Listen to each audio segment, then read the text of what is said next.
کوئی تو وجہ ہے کہ میرے سرکار نے فرمایا لو کان بعدی نبی لکان عمر، اگر نبوت کا سلسلہ بالفرض جاری رہتا اور میرے بعد کوئی شخص نبی بنایا جاتا تو عمر اس بات کا مستحق تھا کہ اسے نبی بنایا جائے۔ یہ کیوں فرمایا؟ اس لیے فرمایا کہ ان کو نبوت کے راز سے، شریعت کے راز سے اور قرآن کریم کے احکام کی حکمت اور مصلحت سے خوب واقفیت تھی۔ اس لیے سیدنا عمر فاروق رضی اللہ تعالیٰ عنہ نے اگر اپنے زمانے میں کوئی نیا کام شروع کیا ہے، خدا پاک کی قسم وہ شریعت کے مزاج کے خلاف نہیں ہو سکتا، نہیں ہو سکتا۔ حضرت عثمان رضی اللہ تعالیٰ عنہ نے جمعہ کی اذان میں ایک تیسری اذان کا اضافہ کر دیا، ایک تو باہر ایک ممبر کے پاس اور تیسری اذان وہ اقامت۔ تو پہلے جو ہے وہ وہی ممبر کے پاس والی ہوا کرتی تھی، حضرت عثمان رضی اللہ تعالیٰ عنہ نے ایک نئی اذان کا اضافہ کیا۔ اس کو کچھ یار لوگ کہتے ہیں کہ کون ہوتے ہیں حضرت عثمان ایک نئی اذان کا اضافہ کرنے والے؟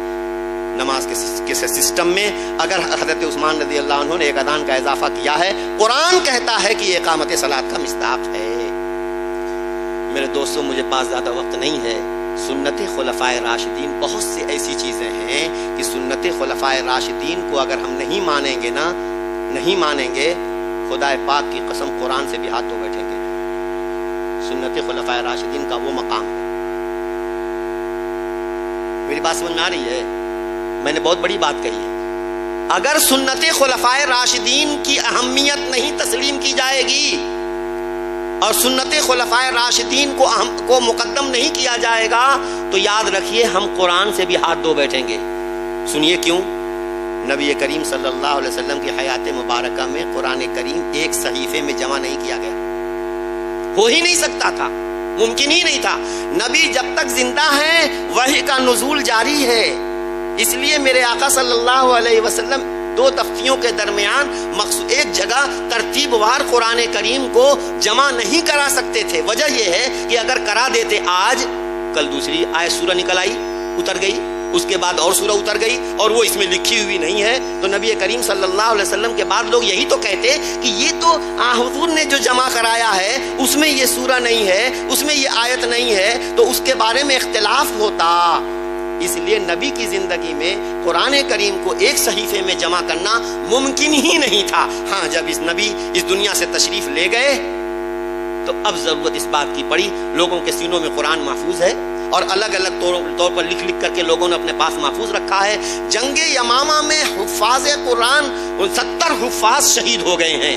اس وقت حضرت عمر رضی اللہ تعالیٰ عنہ نے کا ماتھا ٹھنکا اور کہا کہ اب اگر قرآن کریم کو ایک صحیفے میں جمع نہ کیا گیا، اس طریقے سے ایک ایک کر کے حفاظ اٹھتے چلے جائیں گے تو ہو سکتا ہے اللہ کے قرآن میں نقص اور خلل پیدا ہو جائے، اور اللہ کا قرآن جو نبی کریم صلی اللہ علیہ وسلم پر اترا تھا اور جس کو صحابہ کرام نے اپنے سینوں میں محفوظ کیا ہے اور جن کو لکھ لکھ کر کے رکھ دیا گیا ہے، کہیں ایسا نہ ہو کہ حفاظ کے چلے جانے کی وجہ سے ضائع ہو جائے۔ اس لیے قرآن کو ایک صحیفے میں جمع کیا جائے۔ چنانچہ حضرت ابوبکر رضی اللہ عنہ پر انہوں نے پریشر ڈالا، بار بار کہا۔ حضرت ابوبکر رضی اللہ تعالیٰ عنہ کو جب شرح صدر ہو گیا تو ان دونوں بزرگوں نے حضرت زید بن ثابت رضی اللہ تعالیٰ عنہ کو بلایا اور کہا کہ دیکھو ایک بہت بڑا کام کرنا ہے، قرآن کریم کو ایک جگہ ایک صحیفے میں جمع کرنا ہے۔ کہتے ہیں حضرت زید بن ثابت کہ اگر یہ لوگ یہ کہتے کہ احد پہاڑ کو کھود کر کے دوسری جگہ منتقل کر دو تو شاید وہ کام میرے لیے آسان ہوتا اس کام کے بنسبت۔ میں نے کہا کہ نہ بابا، میرے بس کی بات نہیں، میں نہیں کر سکتا۔ لیکن انہوں نے بار بار جب اس پریشر ڈالا تو مجھے بھی شرح صدر ہوا۔ چنانچہ باقاعدہ انہوں نے اعلان کر دیا کہ جس کے پاس لکھا ہوا قرآن کریم جو ہو، چنانچہ وہ جمع لائے اور باقاعدہ اس پر 2 گواہ لیا جاتا تھا اور حافظ لوگوں سے باقاعدہ پڑھوا کر کے اس کے مطابق اس کی تصدیق کر کے اس طریقے سے قرآن کریم کو جمع کیا گیا۔ یہ کام کس نے کرایا؟ حضرت ابوبکر صدیق رضی اللہ تعالیٰ عنہ نے، جو سنت ابی بکر ہے، سنت خلیفہ راشد ہے۔